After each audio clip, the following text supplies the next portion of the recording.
بھیج رہا ہوں، آپ اس کو دیکھیں گے اور اس کے مطابق عملی مشق کریں گے۔ آج کے سبق میں جو اہم اور ضروری بات تھی وہ یہ کہ ماضی، حال اور مستقبل کا اشارہ، یہ میرا دایاں ہاتھ ہے، دایاں ہاتھ، اس کی انگشت شہادت کا استعمال میں بار بار آپ کی خدمت میں یہ عرض کر رہا ہوں کہ آپ کسی بات کی طرف اور توجہ نہ دیں، کسی اشارے کی طرف توجہ نہ دیں، آپ دایاں ہاتھ اور اس کی انگشت شہادت کی خوب مشق کریں۔ جب یہ اعتماد سے ہاتھ اٹھ گیا، یہ انگلی گفتگو میں آپ استعمال کرنا جان گئے تو انشاءاللہ آپ اپنی گفتگو میں، اپنی تقریر میں تاثیر دیکھیں گے۔ وہ تحریری کلپ آپ کے پاس موجود ہے، تحریر آپ کے پاس موجود ہے۔ ہمارا حضور اقدس صلی اللہ علیہ وسلم کے بارے میں 1500 سال سے یہ عقیدہ ہے، جو آگے شعر پڑھنا ہے۔ اب بات عام سی ہوتی ہے لیکن اس کو الفاظ سے خاص جامہ پہنا دیا جاتا ہے۔ شعر تو بندہ ویسے بھی پڑھ لیتا ہے لیکن اب دیکھیے گا کہ اس کو جامہ کیسا پہنانا ہے۔ حضور اقدس صلی اللہ علیہ وسلم کی ذات بابرکات کے بارے میں آپ کہیں گے کہ میرا اور آپ سب کا یہ عقیدہ تھا، ماضی کا اشارہ یوں، آپ نے بازو کو لہرانا ہے، دایاں بازو یوں جائے گا۔ آپ اس میں پورا ہاتھ بھی کھول سکتے ہیں، کسی وقت آپ صرف انگشت شہادت کا استعمال بھی کر سکتے ہیں۔ وہ آپ کو اشارے پہ جب قدرت حاصل ہو جائے گی، جیسا کرنا ہوگا آپ سے ویسا ہی انشاءاللہ ہوگا اور اس کا اثر بھی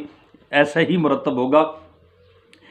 میرا اور آپ سب کا یہ عقیدہ امام الصحابہ، افضل البشر بعد الانبیاء، حضرت سیدنا صدیق اکبر سے لے کر حجت الاسلام والمسلمین حضرت مولانا محمد قاسم نانوتوی صدیقی تک، اب اس طرف آپ آئیں گے تو یہ حال اور مستقبل کا اشارہ ہو جائے گا۔ گویا کہ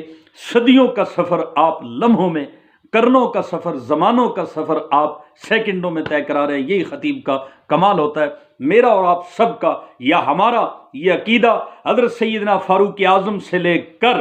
حضرت مولانا اشرف علی تھانوی فاروقی تک، حضرت سیدنا عثمان غنی رضی اللہ تعالی عنہ سے لے کر شیخ الاسلام علامہ شبیر احمد عثمانی تک، حضرت سیدنا علی المرتضیٰ سے لے کر حضرت مولانا سید حسین احمد مدنی علوی حیدری تک، حضرت سیدنا حسن ابن علی، حضرت سیدنا حسین ابن علی سے لے کر امیر شریعت سید عطا اللہ شاہ بخاری حسنی حسینی تک، صفہ سے لے کر دارالعلوم دیوبند تک، شہدائے بدر، شہدائے احد سے لے کر شہدائے بالا کوٹ، شہدائے شاملی، شہدائے ختم نبوت، شہدائے ناموس صحابہ تک یہ عقیدہ تھا،